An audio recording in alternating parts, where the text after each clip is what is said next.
ज्ञान the treasure में आपका स्वागत है। और हम आपको बताएंगे हम अपने सनातन धर्म और कलयुग के बारे में।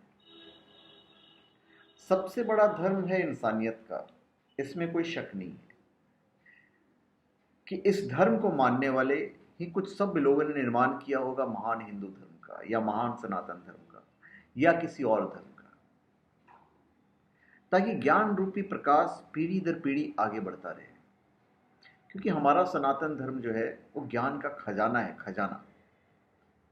हिंदू धर्म को या सनातन धर्म को दुनिया का सबसे पुराना धर्म माना गया है और माना ही नहीं गया, हकीकत में है। सनातन धर्म के प्राचीन ग्रंथ ज्ञान का अथक भंडार है। इन सब के बावजूद भारत और बाकी दुनिया में लालच, द्वेष और पाप बढ़ता जा रहा है। तो क्या यह कलयुग की शुरुआत है या फिर अंत है? सनातन धर्म के अनुसार कलयुग में इस दुनिया का अंत होगा, जब धरती पाप का बोझ सहन नहीं कर पाएगी। दुनिया में क्या क्या चल रहा है, अगर गौर किया जाए तो इससे तो लगता है कि कलयुग की शुरुआत तो बहुत पहले हो चुकी है और हकीकत में हो चुकी है। लोग लालच में गलत काम किए जा रहे हैं। अपने लालच के आगे ऐसे लोग सही गलत कुछ नहीं सोच रहे हैं। सब जगह स्वार्थ है, सब जगह काम है, सब जगह वासना है। तो बताइए, इंसान और जानवरों में फर्क ही क्या रह गया?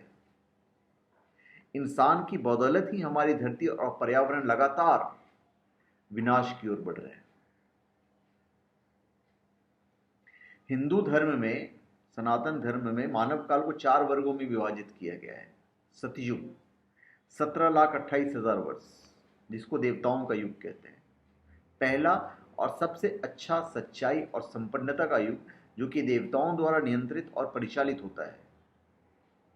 इस युग में इंसानों की औसत आयु लगभग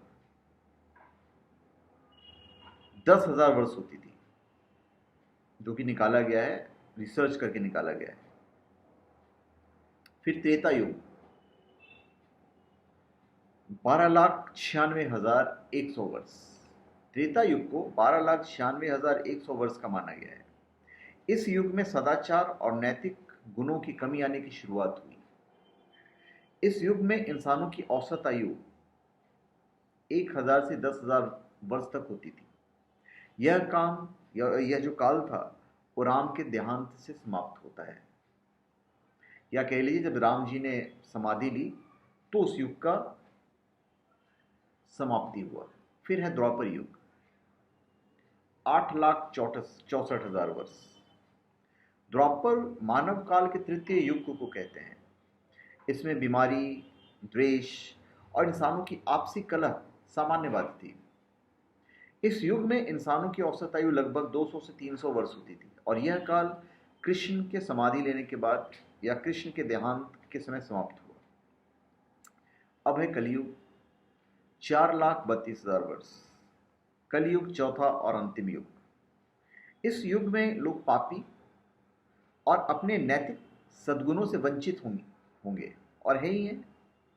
इस युग में इंसानों की औसत आयु 100 वर्ष होगी, जो कि युग के अंत में घटकर 15 से 20 वर्ष तक सीमित रह जाएगी। आज आप देख ही रहे हैं, आजकल बच्चे बड़े जल्दी जवान हो जाते हैं। तो एक वक्त आएगा जब इनकी जो औसत आयु है वो ज़्यादा से ज़्यादा 20 वर्ष से ज़्यादा नहीं होगी, 25 वर्ष। कलयुग की शुरुआत कब और कैसे हुई, इसका सटीक वर्णन नहीं किया जा सकता है।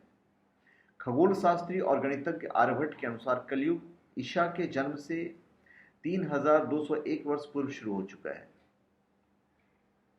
आप सनातन धर्म के अनुसार कलयुग में जब पाप हद से ज्यादा बढ़ जाएगा, तब कल्कि भगवान स्वयं आएंगे इस धरती को पाप मुक्त करने, और फिर वापस साइकिल होगा सतयुग से। तो सटीक कल्पना करना संभव नहीं है। अगर कलयुग की शुरुआत 5-6 हजार वर्ष मानी जाए तो अभी भी इसके अंत होने में बहुत वर्ष शेष हैं। दूसरी ओर वैज्ञानिकों ने का अनुमान यह भी है कि 3 से 4 लाख वर्षों में पृथ्वी बिल्कुल भी रहने लायक नहीं बचेगी, जिसका एक कारण पृथ्वी का सूर्य के बेहद नजदीक आना हो सकता है। तो धन्यवाद। आप हमारे चैनल पे सब्सक्राइब करें और अपने कमेंट दीजिए। धन्यवाद।